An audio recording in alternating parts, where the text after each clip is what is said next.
అందరికీ నమస్కారం. ఈరోజు మీ అందరికీ నేను వినిపించబోయే కథ రెక్కలు తెగిన పక్షి. రచయిత రజనీ గారు. ఇక కథలోకి వెళితే, ఆ రోజు పొద్దుటి నుంచి వద్దన్న కళ్ళలో నీళ్లూరుతున్నాయి సావిత్రికి. ఎప్పుడు యాంత్రికంగా ఇంటి పనులు చేసుకుపోయే సావిత్రి తన తీరుకి తనే ఆశ్చర్యపోయింది. ఆ కళ్ళలో ఇంకా నీళ్లున్నాయంటే వింతే మరి. ఇన్నాళ్ళు మనసుని పాతాళానికి తొక్కిపట్టి జీవితం నెట్టుకుంటూ వచ్చింది.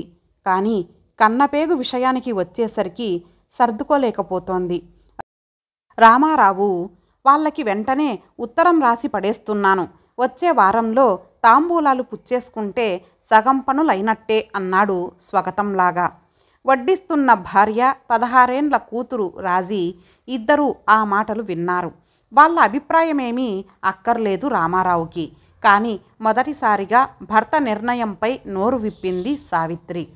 అప్పుడే దీని పెళ్ళికి ఏమంత తొందర వచ్చిందండి, 10వ క్లాస్ అన్నా పూర్తి చేయనివ్వండి. ఆమె మాటలోని అభ్యర్థనని రామారావు పట్టించుకోలేదు. అలా పట్టించుకోవడం అతని నైజం కాదు కూడాను. తొందర కనుకనే ఆడపిల్ల బాధ్యత ఎంత త్వరగా వదల్చుకుంటే అంత మంచిది నిష్కర్షగా చెప్పాడు. అతని మాటల వాడికి ముఖంలో కల ఇంకిపోగా ఒకంత ఆశగా ఆందోళనగా కూతురి వైపు తిరిగింది.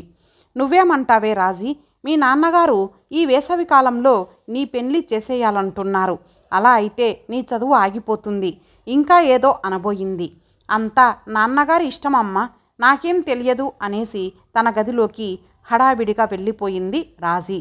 కొత్త ఆడియో క్యాసెట్లు ఆ రోజే పంపించింది వాళ్ళ ఫ్రెండు. ఆ పాటలు ఎప్పుడు విందామా అన్న మూడ్లో ఉంది. కానీ తన గురించి తల్లి పడుతున్న ఆందోళన ఆ పిల్ల మనసుకి ఎక్కినట్టు లేదు.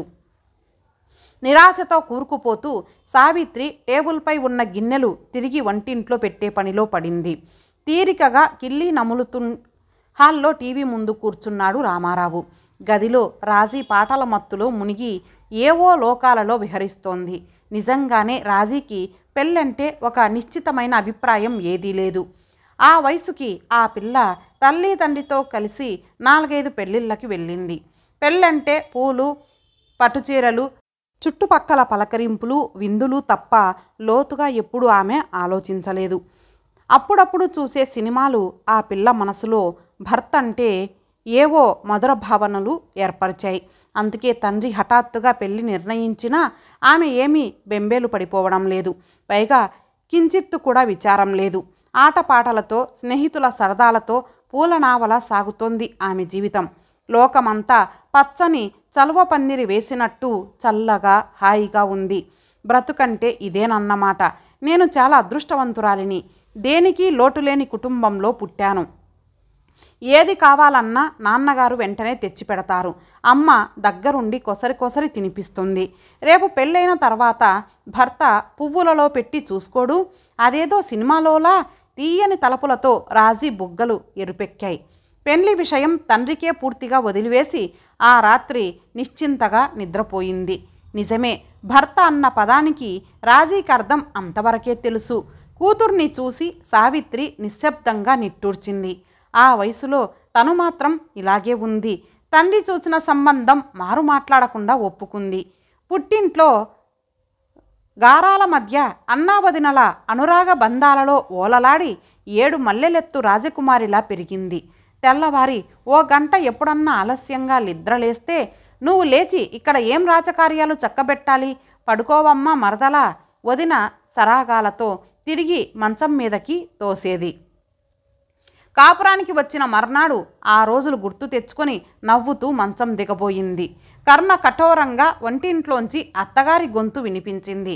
బారెడు పొద్దెక్కినా ఇంకా నిద్రేనా?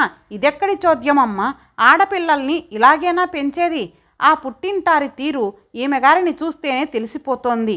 అత్తగారి సాధింపులు ముళ్ళులా గుచ్చుతుంటే చిన్నబోయిన ముఖంతో లేచి పక్క బట్టలు ఎత్తింది.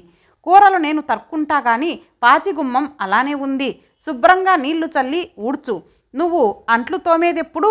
నేను వండి వార్చి వాడి ఆఫీస్ టైం కల్లా అమర్చకపోతే అగ్గి మీద గుగ్గిలమైపోతాడు. ఈటెల్లాంటి మాటలతో హెచ్చరించింది. ఆ రోజల్లా ఏ పని చేస్తున్నా ఏదో వంక పెడుతూనే ఉంది అత్తగారు.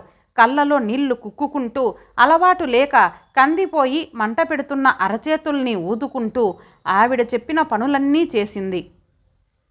కొడుక్కి పెళ్ళయ్యేంత వరకు అంట్లకు పాచికి మనిషి ఉండేది అత్తగారికి. కోడలు వచ్చాక పని మనిషి ఎందుకు దండగాని పనికి రావద్దని చెప్పేసిందంట. అసలిప్పుడు ఇంట్లో అదనంగా ఇంకో మనిషి తిండి భారం పడిందంటేనే గుండె గుబేలమంటోంది ఆవిడకి. అసలే కొత్త కోడలు. కొడుకు సినిమాలు షికార్లు ఎక్కడ తిప్పుతాడు అని ఓరకంట కనిపెడుతూనే ఉంది. ఇంటెడు చాకరీ కోడలిపై వేసేసేది. మధ్యాహ్నం ఏ 2 గంటలకో ఇన్ని పచ్చడి మెతుకులు చారు నీళ్లతో అన్నం పెట్టేది. అప్పటికే సగం ఆకలి చచ్చిపోయిన సావిత్రి ఏదో తిన్నాననిపించి లేచేది. సాయంత్రం కొడుకు వచ్చే వేళకి తీరికగా వరండా మెట్లపై కూర్చొని కోడలి మీద చాడీలు చెప్పేది అత్తగారు. అటు భర్తకి వేళకన్నీ అమర్చి ఇటు అత్తగారితో నెగ్గుకు వచ్చేసరికి సావిత్రికి ఒంట్లో ఓపికంతా హరించుకుపోయేది. రామారావుకి బాత్రూంలో నీళ్ల దగ్గర నుంచి అన్నీ అమర్చాలి. అతను స్నానం చేసి వస్తే తువ్వాలందించాలి. అద్దం, దువ్వెన, బట్టలు, భోజనం దగ్గర మంచినీళ్లతో సహా అన్నీ యథావిధిగా ఉంచకపోతే రామారావుకి కోపం వచ్చేస్తుంది. భార్యను దారుణమైన భాషలో తిట్టడానికి, కొట్టడానికి అతనేమీ సంకోచించడు. సావిత్రి వేళకన్నీ అతనికి అమర్చి పెట్టడం ఎప్పుడో అలవాటు చేసేసుకుంది. మరో 10 ఏళ్ళు గడిచేసరికి 2 పిల్లల తల్లై 25 ఏళ్లకే 60 ఏళ్ల అనుభవాలు తెచ్చుకుంది. కాస్త చదువుకొని ఉంటే బాగుండేదేమో. రామారావు లాంటి కక్కుర్తి మనుషులు ఎలానూ ఉద్యోగం చెయ్యనిస్తారు.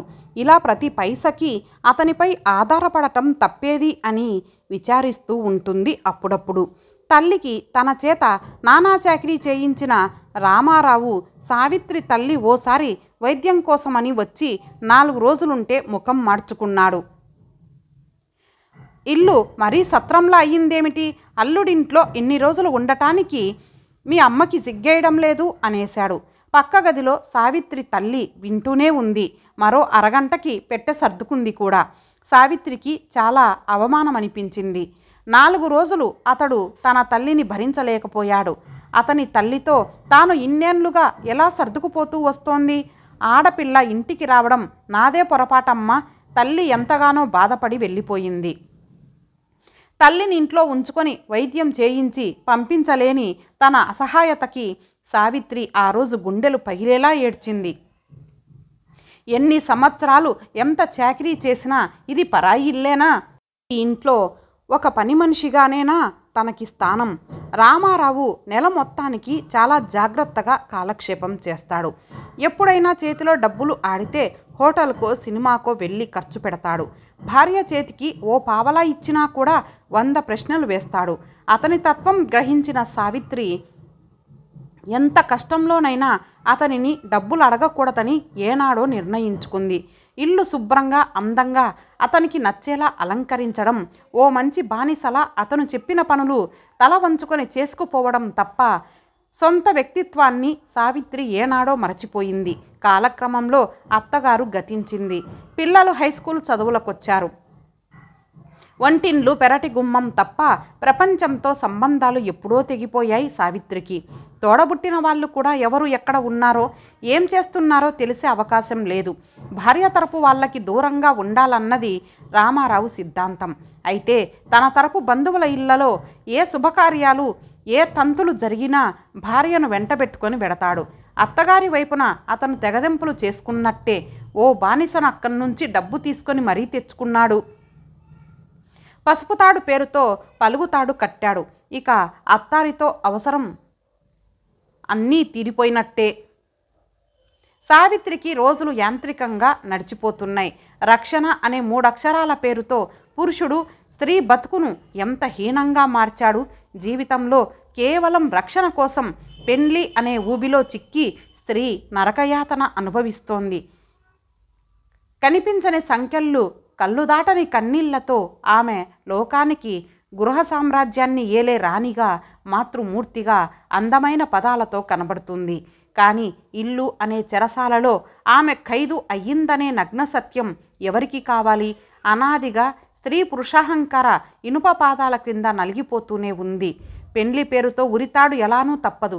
అయితే చదువు, ఉద్యోగము ఇవి ఉంటే ఆడవాళ్ళ పరిస్థితి కొంచెం మెరుగు అన్న అభిప్రాయం ఉంది సావిత్రికి. రాజీని ఎలాగైనా పెద్ద చదువులు చదివించాలని 10 సంవత్సరాలుగా ఎన్నో కలలు కంది. కొడుకు రవి ముమ్మూర్తులా తండ్రి పోలికే. తల్లి కేవలం ఇంట్లో పనిపాటలు చూసే మనిషిలా కనిపిస్తుంది ఆ పిల్లాడికి. తండ్రి కామధేనువులా, కావలసింది కొనిపెట్టే దాతలా, మహాపురుషుడిలా అగుపిస్తాడు.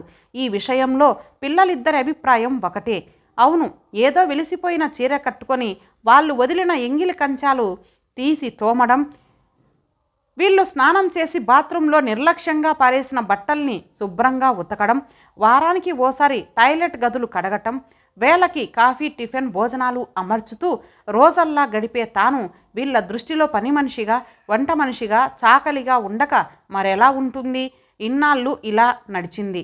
రాజీ పెళ్లి విషయంలో మాత్రం రామారావును ఎదిరించాలనే గట్టిగా నిర్ణయించుకుంది. ఆ రాత్రి వంటింట్లో కూర్చొని తన భావాలన్నీ, అత్తారింట్లో తను గడిపిన దుర్భర జీవితాన్ని కాగితాలపై పెట్టింది. రాజీ నిద్ర లేచేసరికి ఎదురుగా కనిపించేలా వాటిని పెట్టి వెళ్ళి నిద్రపోయింది.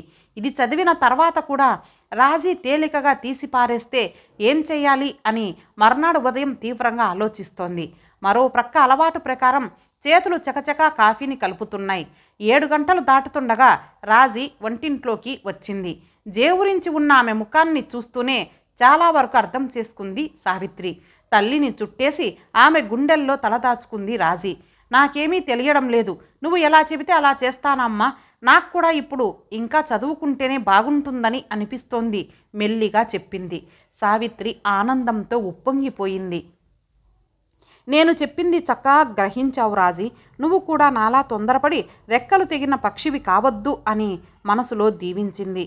హైదరాబాదులో తన స్నేహితురాలు నడుపుతున్న హోంకి రాజీని రైలెక్కించి పంపింది. రాజీని కంటిపాపలా కాపాడుతుంది తన ఫ్రెండు. రాజీ క్రమంగా కనుమరుగవుతుంటే ఆనంద బాష్పాలతో చేయి ఊపింది సావిత్రి. ఇంతటితో ఈ కథ సమాప్తం. మరలా మరొక మంచి కథతో కలుద్దాం. అంతవరకు సెలవు. నమస్తే.